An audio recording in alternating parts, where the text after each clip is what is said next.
My dear students, so in the last classes we have studied the concepts of terms of trade. So already we have discussed the two concepts of terms of trade. One is net barter terms of trade and another one is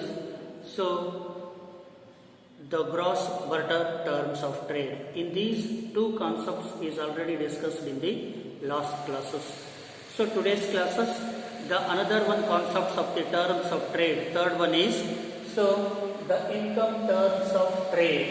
In these concepts will be discussed in today's classes. ಆತ್ಮೀಯ ವಿದ್ಯಾರ್ಥಿಗಳೇ, ಕಳೆದ ತರಗತಿಯಲ್ಲಿ ನಾವು ವ್ಯಾಪಾರದ ಕರಾರುಗಳ ವಿವಿಧ ಪರಿಕಲ್ಪನೆಗಳನ್ನು ಕುರಿತು ಚರ್ಚಿಸ್ತಾ ಇದ್ವಿ. ಅದರಲ್ಲಿ ಎರಡು ಪರಿಕಲ್ಪನೆಗಳನ್ನು ಹಿಂದಿನ ಒಂದು ತರಗತಿಗಳಲ್ಲಿ ನಾವು ಅಧ್ಯಯನ ಮಾಡಿರ್ತಕ್ಕಂಥದ್ದು. ಮೊದಲನೆಯದು ನಿವ್ವಳ ಸಾಟಿ ವ್ಯಾಪಾರದ ಕರಾರು, ಎರಡನೆಯದು ಒಟ್ಟು ಸಾಟಿ ವ್ಯಾಪಾರದ ಕರಾರು.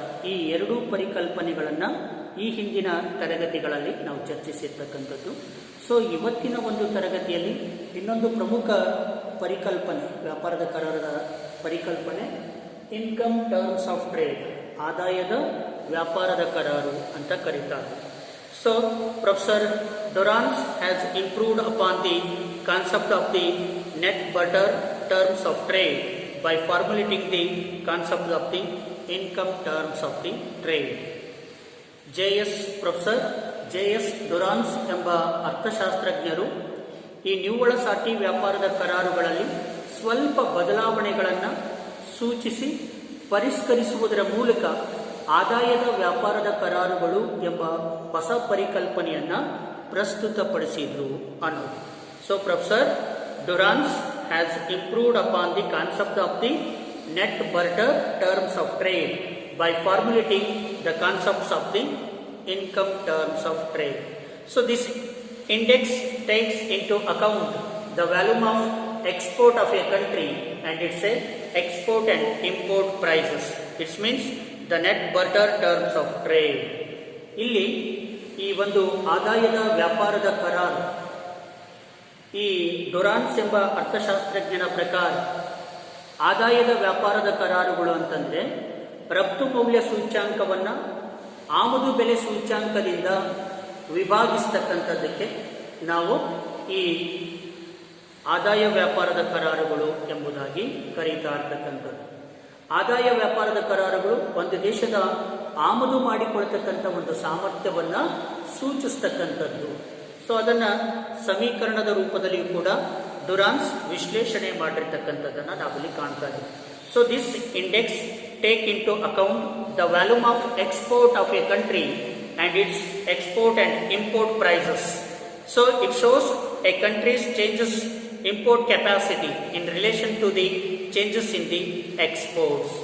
ಈ ಆದಾಯದ ವ್ಯಾಪಾರದ ಕರಾರು ಏನನ್ನು ಸೂಚಿಸುತ್ತೆ ಅಂತಂದ್ರೆ ಆಮದು ಸಾಮರ್ಥ್ಯವನ್ನು ಸೂಚಿಸ್ತಕ್ಕಂಥದ್ದು.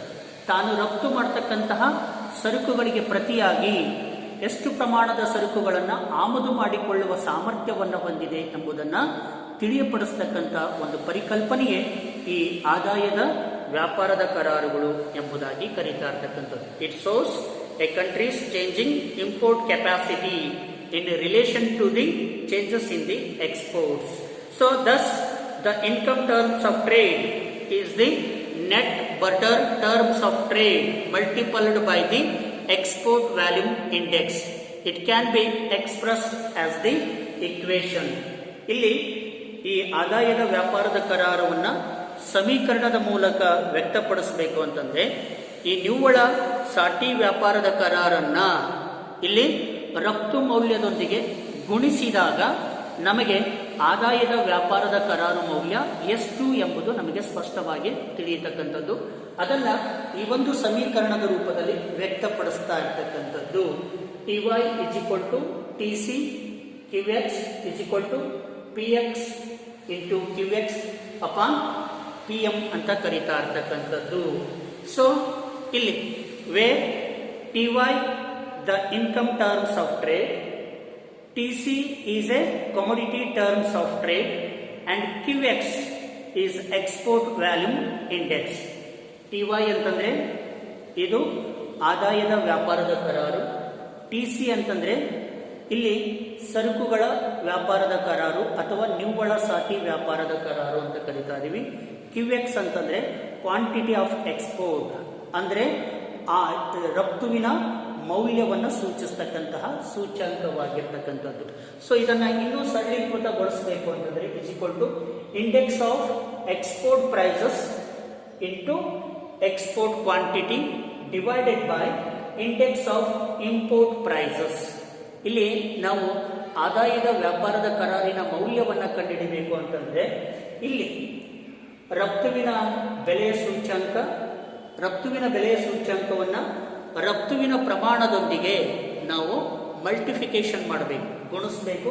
ಹಾಗೆಯೇ ಆಮದುವಿನ ಬೆಲೆಯ ಸೂಚ್ಯಂಕದಿಂದ ಭಾಗಿಸಿದಾಗ ನಮಗೆ ಆದಾಯದ ವ್ಯಾಪಾರದ ಕರಾರುಗಳ ಮೌಲ್ಯ ಸ್ಪಷ್ಟವಾಗಿ ತಿಳಿಯತಕ್ಕಂಥದ್ದನ್ನು ನಾವಿಲ್ಲಿ ಕಾಣ್ತಾ ಇದ್ದೀವಿ ಅನ್ನೋದು. So professor A.H. Imla is calculated this index by dividing the index of the volume of export by an index of the price of import. He calls it the export gains from trade index. ಇಲ್ಲಿ professor A.H. Imla ಎಂಬ ಅರ್ಥಶಾಸ್ತ್ರಜ್ಞ ಲೆಕ್ಕಾಚಾರದ ಪ್ರಕಾರ this index by dividing the index of volume of export divided by the price of the imports. ಇಲ್ಲಿ professor A.H.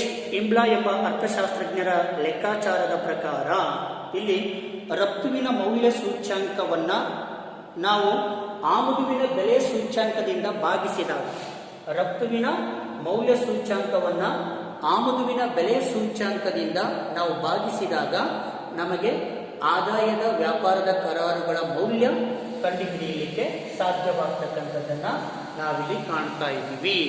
For example, taking 1971 as the base year, if the price of export is 140, price of import is 70, and so the export quantity is 80 in 1981.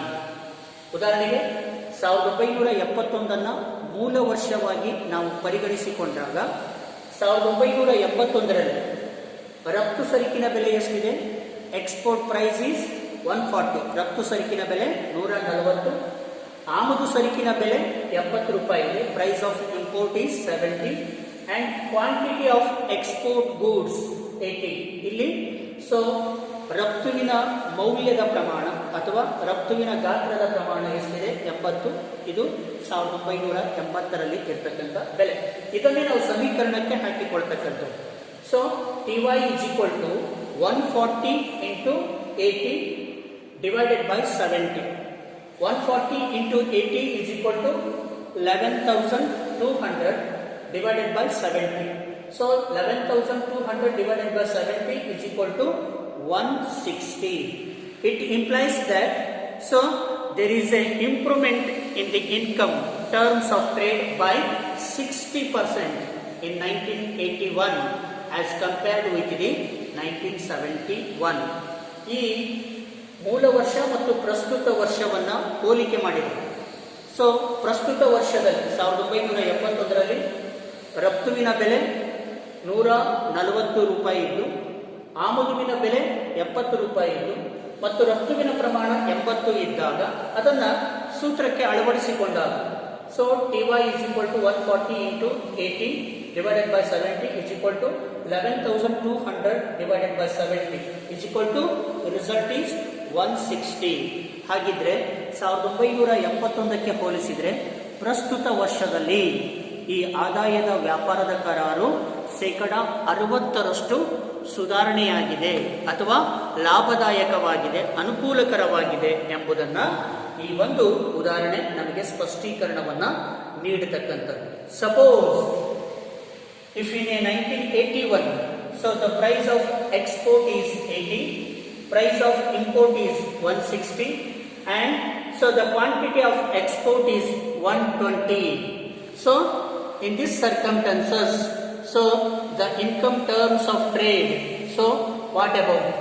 So ಒಂದು ವೇಳೆ 1981ರಲ್ಲಿ ರಫ್ತುವಿನ ಬೆಲೆ 80 ಇದ್ದು, ಆಮದುವಿನ ಬೆಲೆ 160 ಇದ್ದು ಮತ್ತು ರಫ್ತುವಿನ ಪ್ರಮಾಣ 120ರಷ್ಟು ಇದ್ದಾಗ ಆಗ ಆದಾಯದ ವ್ಯಾಪಾರದ ಕರಾರು ಅನುಕೂಲಕರವಾಗಿದೆಯೋ ಅಥವಾ ದುಸ್ಥಿತಿಯಲ್ಲಿ ಇದೆಯೋ ಅನ್ನೋದನ್ನ ಈ ಒಂದು ಸೂತ್ರಕ್ಕೆ ಹಾಕಿಕೊಂಡು ನಾವು ಲೆಕ್ಕಾಚಾರ ಮಾಡಬಹುದು. Then the TY is equal to 80 into 120 divided by 160 is equal to answer is 60. It implies that the income terms of trade deteriorated means reduced. So the implies that the income terms of trade have deteriorated by 40% in 1981 as compared with the 1971. ಒಂದು ವೇಳೆ ಏನಾದರೂ ರಫ್ತುವಿನ ಬೆಲೆ ಕಡಿಮೆ ಇದ್ದು ಆಮದುವಿನ ಬೆಲೆ ಹೆಚ್ಚಳವಾದಾಗ ಇಲ್ಲಿ ಮೂಲ ವರ್ಷಕ್ಕೆ ಹೋಲಿಕೆ ಮಾಡಿದರೆ ಪ್ರಸ್ತುತ ವರ್ಷದಲ್ಲಿ ಆದಾಯದ ವ್ಯಾಪಾರದ ಕರಾರು 40% ಕಡಿಮೆಯಾಗಿದೆ ಅಥವಾ ದುಸ್ಥಿತಿಗೆ ಒಳಪಟ್ಟಿದೆ ಎಂಬ ಒಂದು ಅರ್ಥವನ್ನ ಸೂಚಿಸ್ತಾ ಇರತಕ್ಕಂಥದ್ದು. As a rise in the index of income terms of trade implies that a country can be import more goods in exchanging for its exports. ಇಲ್ಲಿ ಆದಾಯದ ವ್ಯಾಪಾರದ ಕರಾರುಗಳು ಬಹಳಷ್ಟು ಅತ್ಯಧಿಕವಾಗಿದೆ ಅಂತಂದಾಗ ಇಲ್ಲಿ ಆ ದೇಶ ಆಮದು ಮಾಡಿಕೊಳ್ತಕ್ಕಂತಹ ಸರಕುಗಳ ಪ್ರಮಾಣ ಅತ್ಯಧಿಕವಾಗಿರುತ್ತದೆ. ರಫ್ತುವಿಗೆ ಪ್ರತಿಯಾಗಿ ಆಮದು ಮಾಡಿಕೊಳ್ತಕ್ಕಂಥ ಸರಕುಗಳ ಪ್ರಮಾಣ ಅತ್ಯಧಿಕವಾಗಿರ್ತದೆ. ಯಾವಾಗ ಈ ಆದಾಯದ ವ್ಯಾಪಾರದ ಕರಾರು ಅತ್ಯಧಿಕವಾಗಿದ್ದಾಗ, ರಫ್ತುವಿಗಿಂತ ಆಮದು ಮಾಡಿಕೊಳ್ತಕ್ಕಂಥ ಸರಕುಗಳ ಪ್ರಮಾಣ ಅತ್ಯಧಿಕವಾಗಿರುತ್ತೆ. A country's income terms of trade may be improve but its commodity terms of trade may be deteriorated. ಇಲ್ಲಿ ಈ ರೀತಿ ಆಮದುವಿನ ಬೆಲೆ ಕಡಿಮೆ ಇದ್ದು ರಫ್ತುವಿನ ಬೆಲೆ ಹೆಚ್ಚಳವಾಗಿದ್ದಾಗ ಆ ದೇಶಕ್ಕೆ ಆದಾಯದ ವ್ಯಾಪಾರದ ಕರಾರು ಅನುಕೂಲಕರವಾಗಿರ್ತದೆ ಮತ್ತು ನಿವ್ವಳ ಸಾಟಿ ವ್ಯಾಪಾರದ ಕರಾರು ದುಸ್ಥಿತಿಗೆ ತಳ್ಳಲ್ಪಡ್ತಕ್ಕಂಥದ್ದನ್ನ ನಾವಿಲ್ಲಿ ಕಾಣ್ತಾ ಇದ್ದೀವಿ.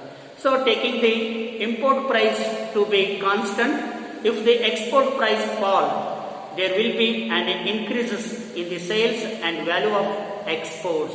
ಒಂದು ವೇಳೆ ಆಮದು ಮಾಡಿಕೊಳ್ತಕ್ಕಂಥ ಬೆಲೆ ಸ್ಥಿರವಾಗಿದ್ದು ರಫ್ತು ಮಾಡತಕ್ಕಂಥ ಸರಕುಗಳ ಬೆಲೆ ಇಳಿಮುಖವಾದಾಗ ವಿದೇಶಗಳಲ್ಲಿ ನಮ್ಮ ರಫ್ತು ಸರಕುಗಳಿಗೆ ಬಹಳಷ್ಟು ಬೇಡಿಕೆ ಹೆಚ್ಚಳವಾಗ್ತಕ್ಕಂಥದ್ದು, ಮಾರಾಟ ಹೆಚ್ಚಳವಾಗ್ತಕ್ಕಂಥದ್ದನ್ನ ನಾವಿಲ್ಲಿ ಕಾಣ್ತಾ ಇದ್ದೀವಿ. So thus will be the income terms of trade might have improved, the commodity terms of trade might have a deteriorated. ಆ ಒಂದು ಸಂದರ್ಭದಲ್ಲಿ ಆದಾಯದ ವ್ಯಾಪಾರದ ಕರಾರು ಬಹಳಷ್ಟು ಸುಧಾರಣೆಯಾಗ್ತಕ್ಕಂಥದ್ದು ಮತ್ತು ನಿವ್ವಳ ಸಾಟಿ ವ್ಯಾಪಾರದ ಕರಾರು ದುಸ್ಥಿತಿಗೆ ತಳ್ಳಲ್ಪಡ್ತಕ್ಕಂಥದ್ದು.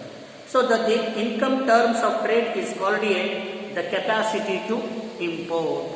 ಈ ಆದಾಯದ ವ್ಯಾಪಾರದ ಕರಾರು ಏನನ್ನ ಸೂಚಿಸುತ್ತೆ ಅಂತಂದ್ರೆ ಆಮದು ಸಾಮರ್ಥ್ಯವನ್ನು ಸೂಚಿಸುತ್ತೆ. ನಾವು ರಫ್ತು ಮಾಡತಕ್ಕಂಥ ಸರಕುಗಳಿಗೆ ಪ್ರತಿಯಾಗಿ ಎಷ್ಟು ಪ್ರಮಾಣದಷ್ಟು ಸರಕುಗಳನ್ನು ಆಮದು ಮಾಡಿಕೊಳ್ಳುತ್ತೇವೆ ಎಂಬುದನ್ನು ಸೂಚಿಸ್ತಕ್ಕಂಥದ್ದೇ ಈ ಆದಾಯದ ವ್ಯಾಪಾರದ ಕರಾರಿನ ಒಂದು ಪರಿಕಲ್ಪನೆಯಾಗಿರ್ತಕ್ಕಂಥದ್ದು. The income terms of trade is called the capacity to import. ಈ ಆದಾಯದ ವ್ಯಾಪಾರದ ಕರಾರು ಆಮದುವಿನ ಸಾಮರ್ಥ್ಯವನ್ನ ಸೂಚಿಸುತ್ತದೆ ಎಂಬ ವಿಷಯವನ್ನ ತಿಳಿಯಪಡಿಸತಕ್ಕಂಥದ್ದು. So this is the third concept of the terms of trade. Remaining terms of trade will be discussed next class.